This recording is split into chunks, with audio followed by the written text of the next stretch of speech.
Aujourd'hui, on va parler des Corinthians de Sao Paulo et de leur fameuse démocratie corinthienne. Donc, il faut savoir que le Brésil était sous le joug de la dictature de 64 à 85, et on peut dire que cette expérience de démocratie que va montrer le football au travers des Corinthians va faire souffler un vent de liberté sur le Brésil.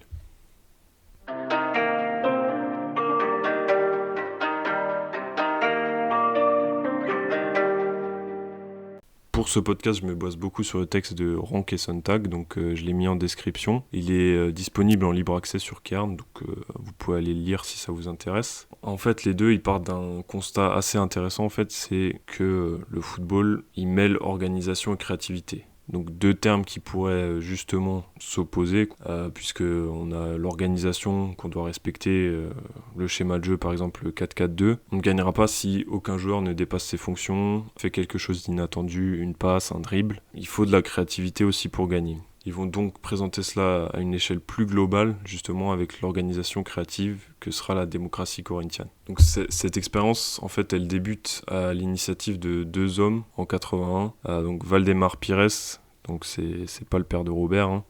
C'est un homme d'affaires qui accède à la présidence du club et il nomme alors Adilson Monteiro Alves comme directeur sportif. Monteiro Alves, c'est le fils d'un ancien directeur sportif du club. Il est âgé de 35 ans, donc plutôt jeune. Il pourrait presque être dans l'effectif, mais surtout c'est un sociologue.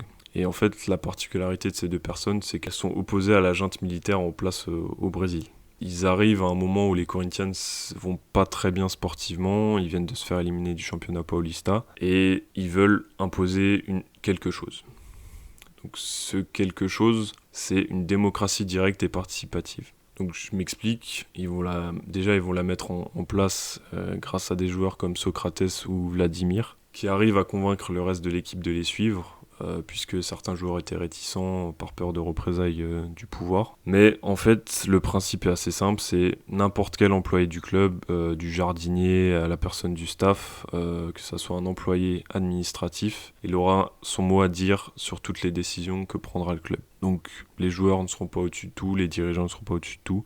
Une personne au sein du club égale une voix. C'est comme ça, par exemple, que le club nommera ses entraîneurs. On a le choix de Zemaria, qui est un ancien champion du monde 70, qui arrive sur le banc du club sur ce principe. On aura aussi la décision d'abandonner les mises au vert, qui déresponsabiliserait les joueurs. Il faut savoir qu'à l'époque, ces mises au vert, elles servaient surtout à ce que les joueurs ne fassent pas de bêtises avant le match du lendemain, puisqu'il y avait beaucoup de virées sexuelles à cette époque. Les Corinthians abandonnent cette idée, et le recrutement sera aussi géré sur le mode du vote.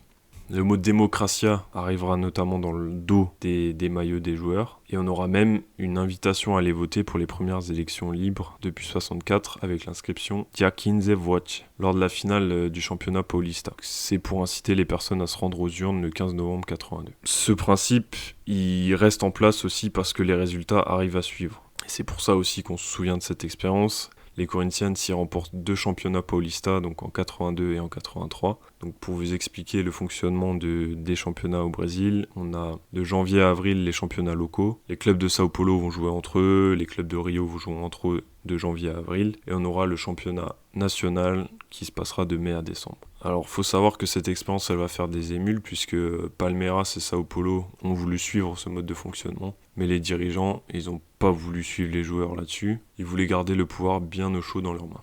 Si on doit parler d'une figure de proue de cette démocratie corinthienne, c'est vraiment Socrates. C'est le joueur qui est mis en avant dans les médias à l'étranger. Le docteur, comme on le surnommait, donc, parce qu'il a commencé des études de médecine. Et ses études de médecine, il va les finir après sa carrière. C'était vraiment le leader charismatique de l'équipe, celui qu'on mettait en avant pour parler de cette démocratie corinthienne. Donc le meneur de jeu et capitaine de la Seleção, entre autres. Malheureusement, son départ va coïncider avec la fin de cette démocratie corinthienne. Donc en fait, en 84, lui et les dirigeants sont à une manifestation pro-démocratie et Socrates promet de rester aux Corinthians si le Congrès vote pour des élections présidentielles libres. Donc il promet ça devant 1,5 million de personnes. Malheureusement, le Congrès et sa requête n'accédera pas et il devra s'envoler pour la Fiorentina qui le voulait depuis déjà un petit moment. Du départ de Socrates, les résultats vont un peu se déliter et la démocratie corinthienne va un peu s'essouffler. C'est pour ça aussi que les anciens dirigeants reviennent au pouvoir et mettent fin à l'expérience tout bonnement en fait. Donc ce qu'on pourra dire, c'est que cette expérience a fait grand bruit au Brésil quand même, et je pense qu'elle aura contribué au retour de la démocratie, donc la démocratie qui reviendra en 85, justement en présentant la démocratie au travers du football, le sport le plus populaire au Brésil. Voilà pour ce podcast, donc vous pouvez toujours nous suivre sur Twitter et Facebook. Vous pouvez vous abonner à la chaîne, on est 20 désormais, c'est plutôt cool. Et si vous avez d'autres infos, d'autres envies, commentez, il n'y a pas de souci. À bientôt pour un prochain podcast.